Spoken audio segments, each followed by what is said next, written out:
দেখুন আমাদের শুধুমাত্র থাকার ব্যবস্থাই হয়নি, আবার ভোগের ব্যবস্থাও হয়েছে। আর নতুন কম্বল মুড়ি দিয়ে দিয়েছে।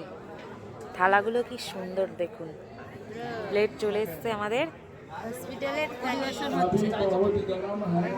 আমরা শুধু দেখেছিস থাকার ব্যবস্থাই পেলাম না, হলে আবার ইচ্ছায় আবার খাওয়ার ব্যবস্থা। এখানে হচ্ছে রামের দর্শন, এখানে সবাই সবকিছু পায় না চাইতে। জয় শ্রীরাম। রাম নগরী, জয় শ্রীরাম। খিচুড়ি এসেছে পুরো গরম গরম।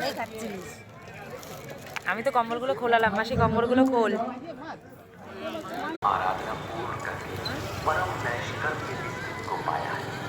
वे न करें तो उनके लिए कोई हानि नहीं, किंतु समाज ने तो अभी आराधना आरंभ ही नहीं की। पीछे वालों के मार्गदर्शन के लिए ही महापुरुष कर्म करते हैं। मैं भी करता हूँ, अर्थात कोई विशेष